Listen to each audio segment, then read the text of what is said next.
Normal na sa isang taong nagmamahal na ibigay ang lahat-lahat na meron siya para sa pag-ibig. Yung tipong kahit ubos na, hahanap pa rin ng paraan upang magkaroon ulit ng magbibigay. May iba nang nakakakamit ang pinapangarap nilang happy ending. Subalit may iba na nagiging sawi pa rin bandang huli. Itago niyo na lang ako sa pangalang Lizette. Hindi na ako gaano magpapakilala sa inyo dahil halos karamihan sa mga kilala ko ay parating nakikinig sa inyong programa. Ako yung tipo ng tao na kapag nagmahal, todo bigay. Naniniwala kasi ako na mas maigi nang ibigay mo ang lahat ng meron ka para sa huli, wala kang panghihinayang na magmahal ka ng lubos. Kumbaga, wala sa iyo ang kulang kundi doon sa taong pinili mong mahalin. Nung naging boyfriend ko si Ralph, ganun pa rin ang ginawa ko. Kahit hindi pa naman kami gaano katagal, pinangako ko na sa aking sarili na mamahalin ko siya ng higit pa sa kaya kong ibigay.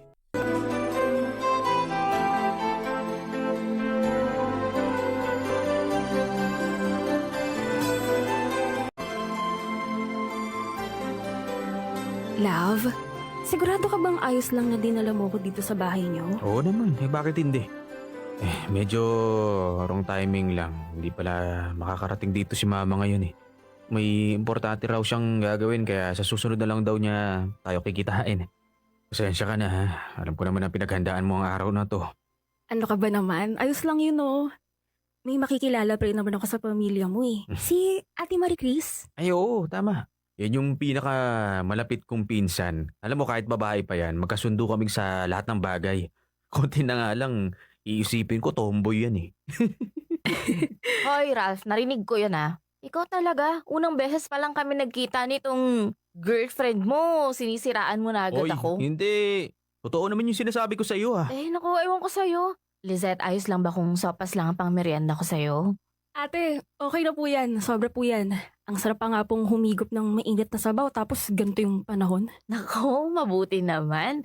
Halika doon tayo sa pagkainan. Nakahanda Ay, na yung naku, pagkain. buti naman. Meron na. Kanina pa ako nagugutom eh. Hindi ikaw. Bumili ka muna ng may inom natin sa labas.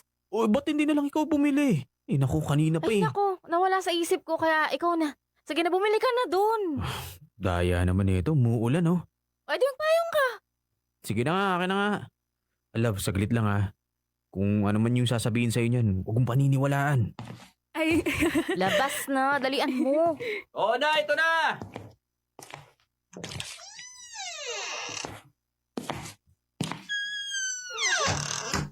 sobrang close kay ni Ralph, no? Oo. Lagi kasi akong one of the boys eh. Pero sa lahat ng pinsan ko, nako, dyan ako pinakamalapit. Para kasing nakita ako ng bunsong kapatid sa kanya eh. Tsaka higit sa lahat, hanga ako dyan. Talaga? Bakit naman? Dahil alam mo, kahit mahirap ang buhay nila, nagawa niyang itaguyod ang sarili niya. Working student kaya yan nun. At nung nakapagtapos, siya naman ngayon yung nagpapaaral sa mga kapatid niya. Kaya yan, parating kinakawawa ang sarili. Hindi mabili yung mga gusto dahil laging ubos ang sweldo. Actually, napansin ko nga yun eh. Nakita ko kasi yung wallet na ginagamit niya. Sobrang kupas at sira-sira na. Sinasabihan ko nga siya na bumili na ng bago. Pero wala raw siyang pera. At yung perang pangbibili niya, ibibigay na lang daw niya sa mga kapatid niya. Ay, nako, ganyan nga yang si Ralph. Laging hinuhuli yung sarili. Kaya masaya ako dahil sa wakas, nagkaroon na rin siya ng girlfriend. Kaya ikaw, alagaan mo yung pinsan ko ah. Mabait yan. Mapagmahal, kaya sana huwag mo siyang pabayaan, okay? Ate, huwag kang mag-alala. Magmula ngayon, ako na po ang bahala kay Ralph.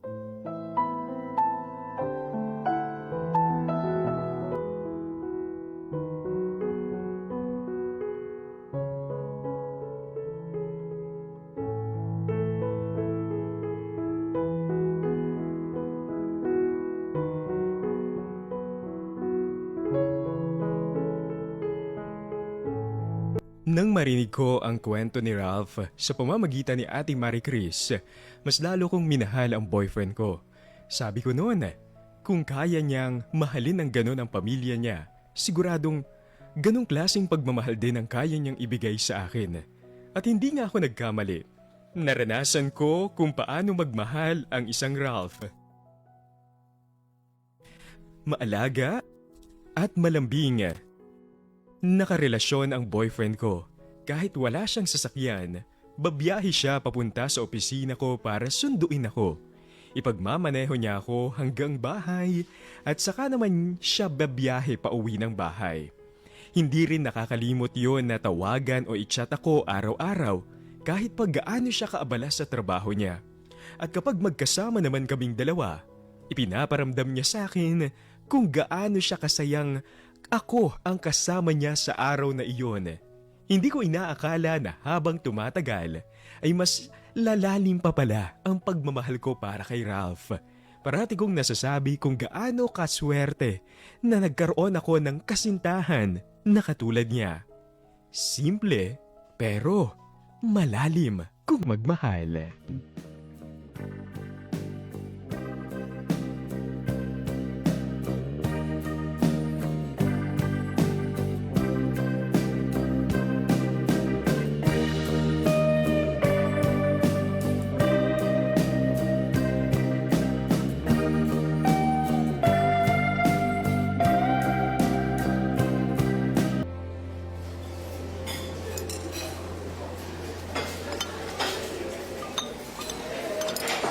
Sarap naman pala ng mga pagkain dito. Alam mo, ngayon lang ako nakakain ng mga ganito ha. Sosyal yung presyo pero at least sosyal din yung lasa. Oh, talaga? Hindi ba kayo lumalabas ni na Ate Marie Chris? Nako, hindi no. Kahit gustuhin man namin, wala naman kaming pera. Saka mahal kaya kumain sa mga ganito sa labas. Tapos, alam mo, magtuturuan pa kami yan kung sino magbabayad. Kung ganon, isama natin silang minsan kapag lalabas tayo, ha? Sagot ko na lahat. Naku, wag na. Kilala mo naman yung mga pinsan kong yun. Mahihain lalo pagdating sa'yo. Kaya hindi natin mapipilit yun. Nako. Hindi na, ako nang bahala. Sigurado akong matutuwa yun kapag inaya ko siya. Teka, naalala ko lang. Nagpasalamat ba siya dun sa pagpapahiram mo sa kanya ng pera nung nakaraan? Ay oo, nag-usap nga kami kahapon. Nagkwentuhan pa nga kami. Ano naman yung napag-usapan ninyo? Tungkol sa relasyon natin. Tungkol sa'yo. Ano tungkol sa akin? Oh, sabihin mo na yung sinabi nun. Ang sabi niya sa akin, simula raw nung naging tayo, nagbago ka. Dati, sakit ka raw sa ulo. Pero ngayon, responsable ka na daw. Ah? Tapos nagpapasalamat pa nga siya sa akin. Dumating daw ako sa buhay mo. Dahil kung hindi, baka kung ano yung estado mo ngayon. Ay nako, si ate talaga. Sa bagay, may point naman siya. Jesus, talaga? Oo, totoo yung sinabi niya. Binago mo yung buhay ko. Sa katunayan nga niyan, marami akong naging girlfriend noon pero namumukod tangi ka. Ewan ko ha, sa akin ha. Kapag nagpabaya ako sa trabaho ko, alam mo, ikaw kagad yung naiisip ko. Huh? Bakit naman? Kasi po, iniisip ko lang naman na paano kung magpapabaya ako sa trabaho ko. Ano na lang yung mukhang ihaharap ko sa'yo, di ba? Ang ganda ng estado mo sa buhay, tapos yung boyfriend mo, pabaya. Ang pangit naman ng ganun, di ba? Kaya kahit malitang sweldo ko, ayos lang naman sa akin. Kesa naman wala. Mas lalong nakakaya yun sa'yo. Huwag mo sabihin yan. Ako nga yung maswerte sa'yo dahil tinanggap mo ako ng buong buo eh. Minahal mo ako ng sobra. Alam ko naman yung mga sinasabi ng mga kaibigan mo na pera lang ang habol ko sa'yo. Pero love, hindi naman totoo yun eh. Sa katunayan nga, nahihiya na ako sa'yo. Ang dami mo na kasing binibigay sa akin. Nagrereklamo ba ako? Humihingi ba ako ng kapalit? Di naman 'di ba? At isa pa, wala akong pakialam sa sasabihin ng iba. Di naman sila yung boyfriend ko. At hindi nila pera ang binibigay ko sa'yo. Kahit na. Love, itong tatandaan mo ha? Ako ang karelasyon mo. At hindi sila. Ginagawa ko to dahil mahal kita. Ang gusto ko lang mahalin mo ako ng totoo. Nasa ngayon, nakikita ko naman ginagawa mo naman. Oo naman. Mahal na mahal kita, alam mo yan. Sige na, kumain ka na nga dyan. Alam sige ko na. naman ang kasunod niyan, mambobola ka pa. Sus!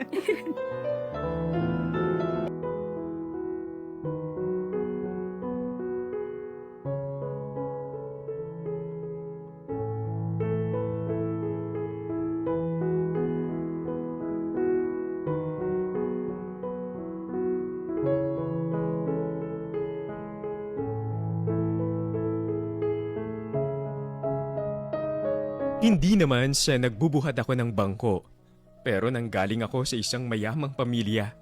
Kaya kahit ni minsan ay hindi ako nakaranas ng paghihirap tulad ng nararanasang buhay ni Ralph. Maganda rin ang posisyon ko sa kumpanya namin kaya malaki-laki na rin ang mga naipon ko. Sa edad kong early 30s, meron na akong sariling sasakyan at bahay. Pero ni minsan hindi ko ipinaramdam kay Ralph ang agwat ng estado namin sa buhay. Parati kong sinisigurado na kaya niya akong abutin dahil ako mismo ang buwaba para sa kanya. Ganyan ko kamahal ang boyfriend ko. Handa akong gawin ang kahit na ano para lang sa ikaliligaya niya. Lalo na noong panahong nagkaroon ito ng matinding problema.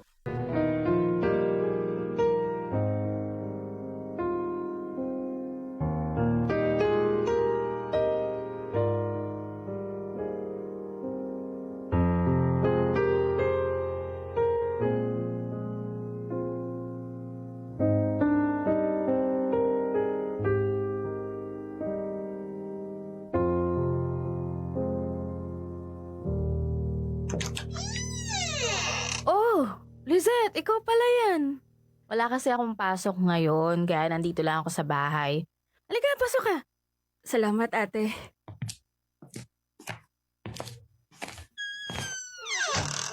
Oh, halika, upo ka. Gusto mong kape? Juice? Tubig? Ano? Ay, hindi na po, ate. Okay lang po ako. Salamat po. Si Ralph ba ang hinahanap mo? Wala siya dito eh. Kaninang umaga pa umalis. Ay, ganun ba? Sayang naman gusto ko po siyang makausap. Bakit? May problema ba kayong dalawa? Yun nga, ate. Hindi ko alam kung may problema ba kaming dalawa. Ilang araw na kasing hindi nagpaparamdam sa akin si Ralph. The last time na nagkita kami, parang wala siya sa sarili. Ang lalim ng iniisip. Kapag tinatanong ko naman siya kung anong problema, wala ang isasagot niya sa akin. Nako, pagpasensyahan mo na lang yung pinsan ko, ha? Ayaw ka lang siguro mag-alala, kaya siguro naglihim sa'yo. Ano po? Naglihim? Bakit? Anong problema? Sige na, sabihin ko na. May malaking pagkakautang kasi yung sa kaibigan niya eh. Sinisingil na nga siya pero wala siyang maibigay na bayad. Tinatakot na siya na ipapabarangay. Kaya ayun, naghahanap siya ng paraan para makaipon. 100,000 din kasi yun eh. Ay, Diyos ko naman. Kaya naman pala palagi siyang walang pera. Kaya nga pagpasensyahan mo na lang kung panay ang panghihiram sa'yo ni Ralph. Yun talaga yung totoong dahilan nun. Hindi ko lang maintindihan. Bakit niya hindi sinabi sa akin to? Alam mo na. Baka naman ayaw ka niyang mag-alala. Sa dami ba naman ang iniisip mo, ayaw na niyang dumagdag pa kaya nilihim niya na. Alam mo ba yung pinsan ko? Minsan nakikita ko na lang nakatulala sa bigat ng problema niya. Ewan ko ba, naawa na nga ako dyan eh. Kung may magagawa lang ako para matulungan siya, gagawin ko. Kaso gipit din naman ako sa pera. Okay, sige. Ate, ganito na lang. Huwag kang mag-alala. Ngayong alam ko ng dahilan, tutulungan ko si Ralph sa problema niya. Ha? Lizette, nako, maraming salamat.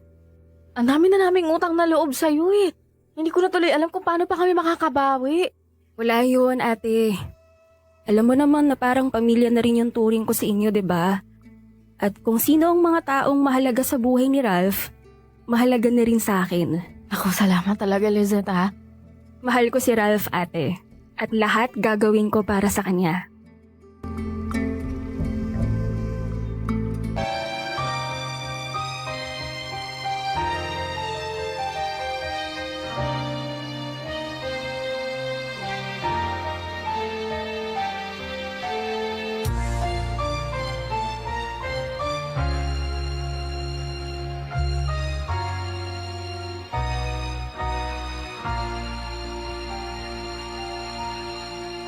Uy, mabuti naman at naisipan mo ring magpakita sa akin. Pasensya ka na, busy lang ako sa trabaho. Kumusta ang pakiramdam mo? Okay lang. Yung totoo. Okay lang ako, love. Masyado ko namang nag-aalala para sa akin. Nagkausap kami ni Ate Maricris kahapon at sinabi niya sa akin yung problema mo. mm. Love, bakit hindi ka nagsasabi sa akin? Alam mo naman na kahit sa anong paraan, tutulungan kita eh. Ayoko na maging pabigat pa para sa'yo. Marami ka nang nagawa para sa akin eh. Ako yung gumawa ng problemang to kaya tama lang na ako ang dapat humanap ng solusyon. O sige nga, paano? O tignan mo. Hindi mo rin alam kung paano. At ako ang mas makakatulong sa'yo ngayon. Nahihiya ako sa'yo, Lisette. Ano ka ba? Ayos lang. 'Di ba nga kapag tunay kang nagmamahal, nagdadamayan, hindi nagiiwanan sa ere. Nandito lang ako, tutulungan kita. Alam mo, sa totoo lang, hindi ko talaga alam kung ano bang nagawa ko sa buhay ko para ibigay ka sa akin ng Diyos. Kasi nga Ralph, mabuti kang tao. At mahal na mahal kita. Alam mo naman yun, 'di ba? Yung problema mo, problema ko rin. Okay? Isa pa, mas gusto ko rin na nararamdaman kong kailangan mo ko. Kahit ano pa man ang mangyari, hindi kita iiwan.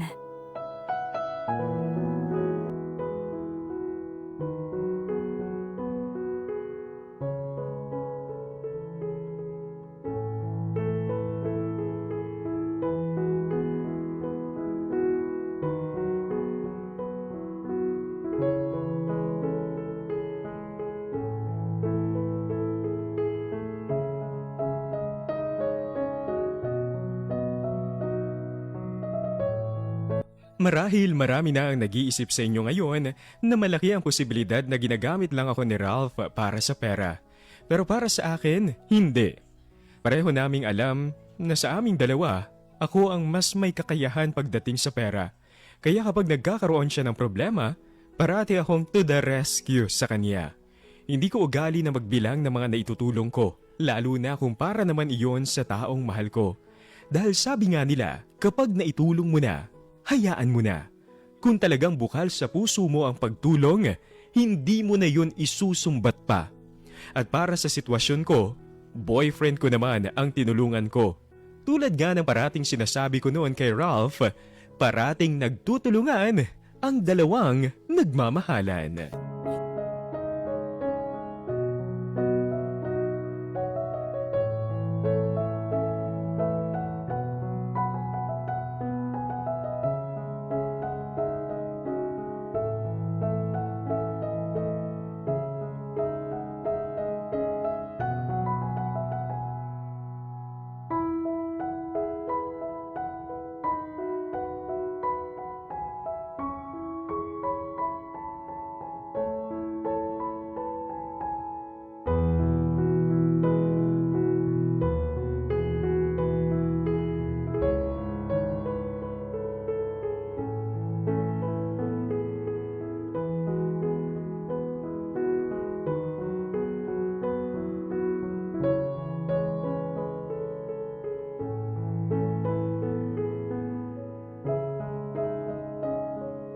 Mas lalo pang tumagal at tumibay ang relasyon namin ni Ralph.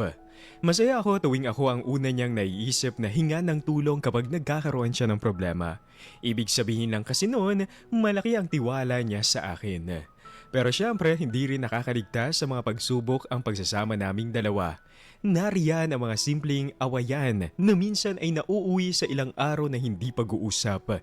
Tulad na lang nung nagkaroon kami ng matinding away. Pilit ko siyang sinasabihan na humanap na lang ng ibang mas maayos na trabaho pero siya itong parating umaayaw. Nang dumating pa sa puntong ikinasama niya ang intensyon ko, nagkaroon kami ng matinding away hanggang sa nakapagbitaw ako ng masasakit na salita. Nasabi ko na baka kaya naman ayaw niyang kumilos sa buhay ay dahil alam niyang kaya ko siyang saluhin anumang oras. Na baka hindi naman talaga niya ako totoong mahal at pera lang ang habol niya sa akin.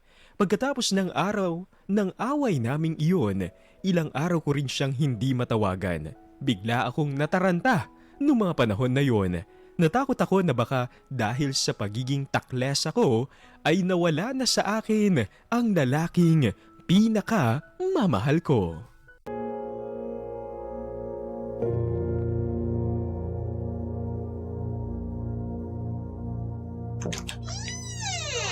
Hi Ate Marie Chris. Kumusta po? Ano naman ginagawa mo dito? Itatanong ko lang sana kung alam mo po ba kung nasan si Ralph? Bakit? Ano ba paalam niya sa'yo? Yung huling nag-usap kasi kami, ang sabi niya may pupuntahan daw siyang training sa Laguna. Di yun naman pala eh. Bakit na pa hinahanap sa akin? Kasi po hindi ko po siya makontak. Hindi kasi naging maayos yung pag-uusap namin ate. Nagtalo pa kasi kami noon kaya hindi ko alam kung natuloy ba siya sa Laguna o ayaw niya lang talaga akong makita. Ate, nandyan ba siya? Wala siya rito. At saka pwede ba, Lizette? Hindi ako pulis para hanapan mo ng mga nawawalang tao. Kung may problema kayong dalawa, labas ako doon. Hindi ako ina-istorbo nyo eh.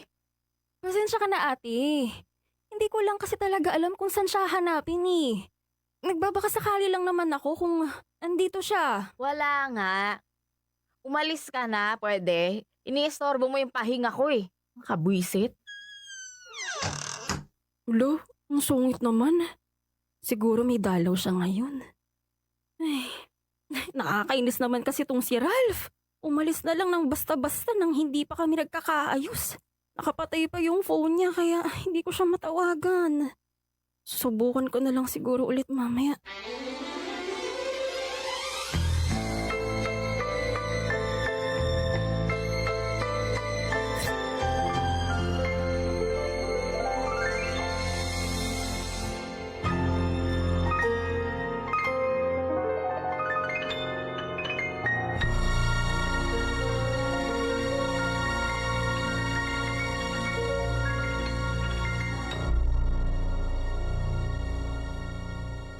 Ralph, nakauwi ka na pala.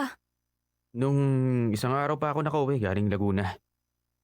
Ay, nung isang araw pa? Kagagaling ko lang kanina sa bahay niyo eh. Sabi ni Ate Marie Chris, wala ka raw. Sinungitan pa nga ako eh. Ang totoo niyan, ako nagsabi sa kanya na magsinungaling sa'yo. Nahiya pa kasi akong humarap sa'yo dahil sa away nating dalawa. Ralph. Sandali lang. Hayaan mo na akong magsalita. Alam kong marami akong pagkukulang sa'yo. Alam kong nagkanda patong-patong na yung mga atraso ko sa'yo pero mali yung sinabi mo sa akin na pera lang ang habol ko sa'yo. Pwede mo pa akong sabihan na manhid. Walang pakialam. Pero yung sabihan mo ako na pera lang ang gusto ko. Nasaktan ako ng sobra dun, Lisette. I'm sorry, Ralph. Alam mo naman ako, 'di ba, kapag nagagalit kung ano-ano yung lumalabas sa bibig ko. Hindi ko naman sinasadya yun eh. Alam ko naman yun at kilala na kita. Pero masakit pa rin talaga eh. Mahal na mahal kita, Lisette. Ikaw lang ang gusto ko. Malaki nga ang utang na loob ko sa'yo dahil kahit nga pati pamilya ko, ikaw ang sumasagot sa mga pangangailangan nila eh. Ano bang sinabi ko sa'yo, ha? 'Di ba kung sino ang mahal mo, mahal ko na rin. At gagawin ko ang lahat para maging masaya ka lang. Ganyan kita kamahal.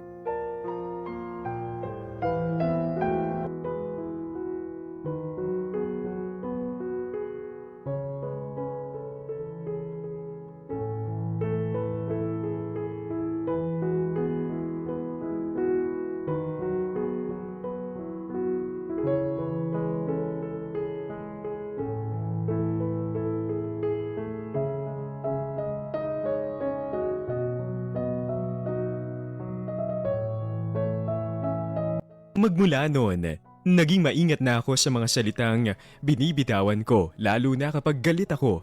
Bumalik naman sa dating saya ang pagsasama namin ni Ralph. Parang naging bago ulit ang relasyon namin dahil mas lalo kaming naging sweet sa isa't isa. Pero hindi rin nagtagal, nag-overnight sa bahay si Ralph at pagka-uwi niya kinabukasan, nakita kong naiwan niya ang cellphone niya. Hindi ako yung tipo ng taong mabusisi pagdating sa personal na gamit ng iba. Ngunit sa hindi ko malamang dahilan, nakaramdam ako noon sa araw na yon napakialaman ko ang cellphone ni Ralph. At doon ko nga nalaman ang buong katotohanan. Isang katotohanan na kahit kailan ay hindi ko inaasahan na mangyayari.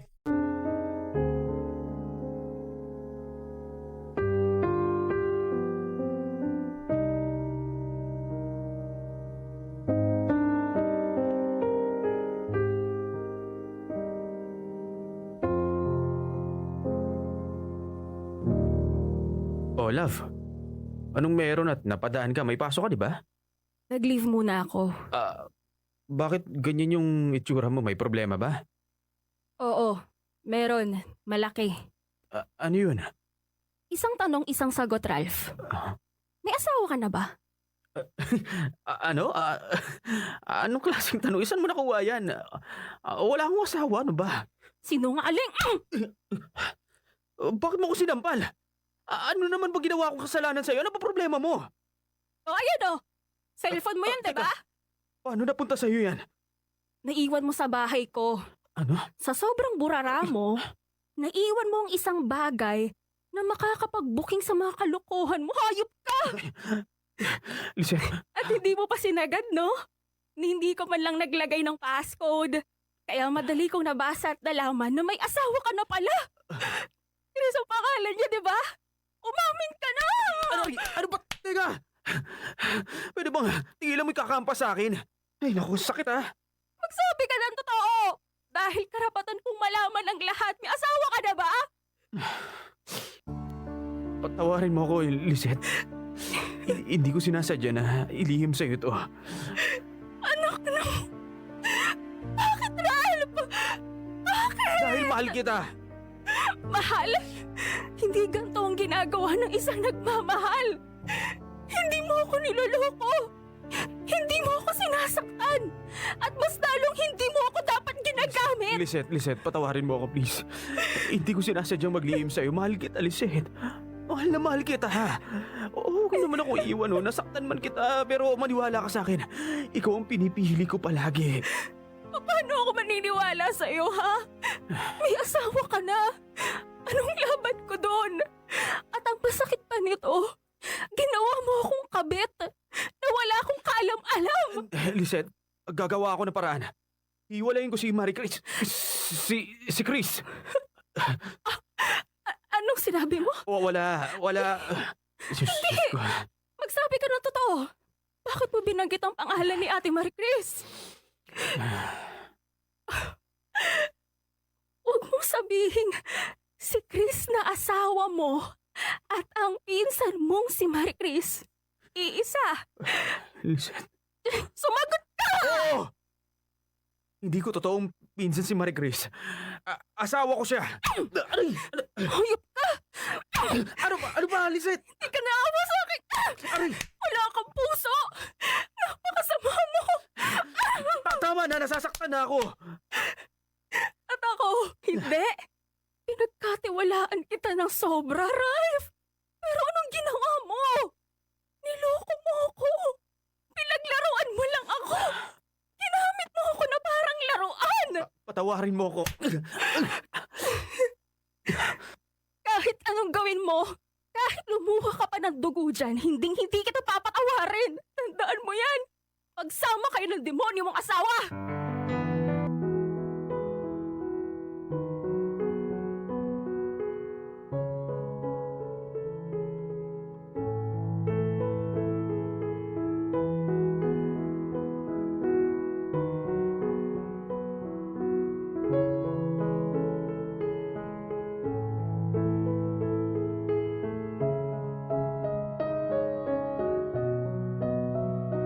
Yun ang pinakaunang beses na nakaramdam ako ng sukdulang galit sa isang tao.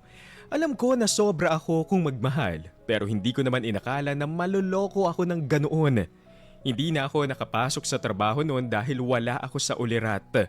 Hindi ako makapag-focus sa ginagawa ko dahil paulit-ulit sumasagi sa isip ko ang ginawang panloloko sa akin ni Ralph. Hindi rin ako mapakali noon dahil gusto kong gumanti. Gusto ko silang saktan. Gusto kong ipaalam sa kanila na mali sila ng taong binangga.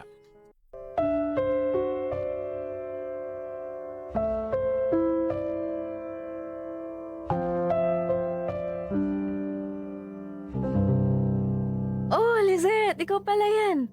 Alam mo, sakto yung pagdalaw mo. Nagluto ako ng masarap na pananghalian. Dito ka na kumain ha. Nagluto ako ng nilagang baka. Ayan, nandun na kumukulo na. Ah, sakto.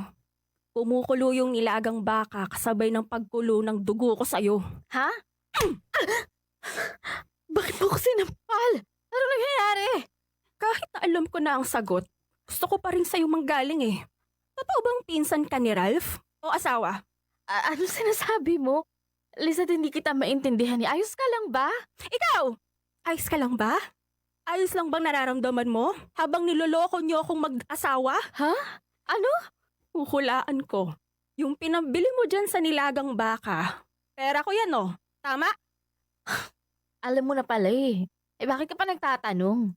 Ano, sirang plaka? Paulit-ulit? Bakit niyo ako niloko ni Ralph?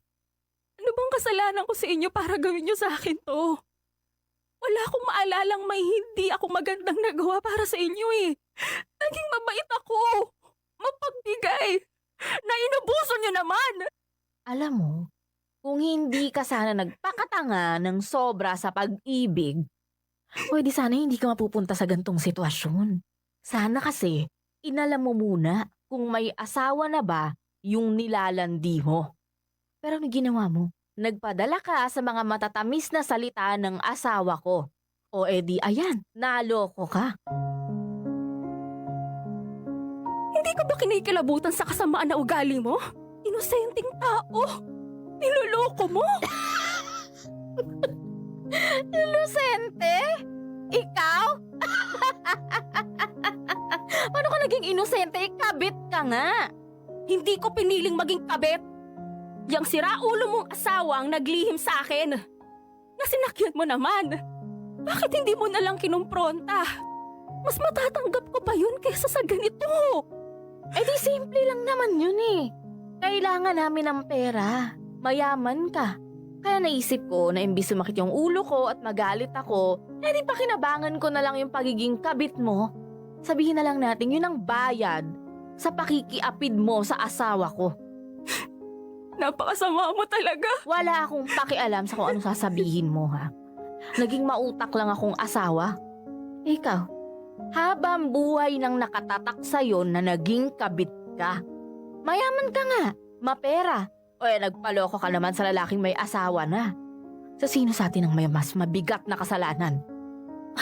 Dahil alam mo na ang katotohanan, sa tingin ko, ito na rin ang huling pagkikita natin. Ano? Mabuti na lang pala, malaki yung huling binigay mo kay Ralph. Ano? Yung 100,000! Hindi naman totoo may malaki siyang utang eh. Gawa-gawa ko lang yun. Hayop ka. Oh, hindi ka pwedeng magalit. Dahil kusa mong binigay yon kay Ralph. Wala namang namilit sa'yo, nagmakaawa sa'yo. Ayos na ako, malaki na rin namang halaga yun eh. Masisimulan ko na yung negosyo ko. Eh, thank you ha. Kaya pwede ba, umalis ka na sa pamamahay ko at huwag ka nang magpapakita sa amin, lalo na sa asawa ko.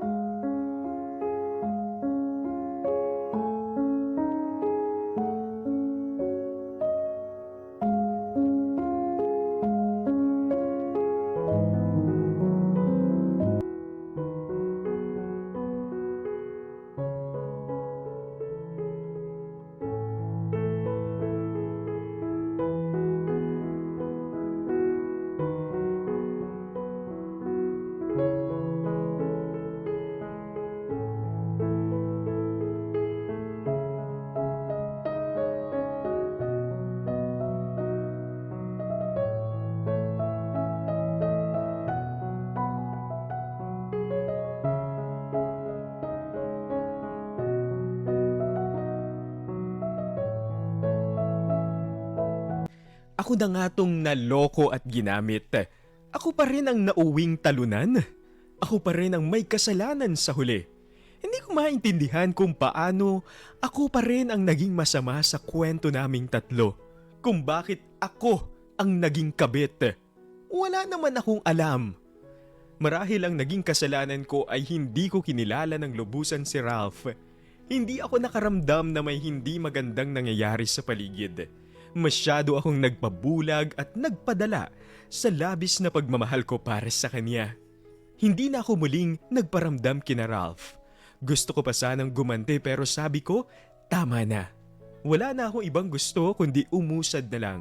Kalimutan ng masakit na nakaraan. Sa ngayon, heto at mag-isa pa rin ako. Nakakaramdam na ako ng takot na muling magmahal.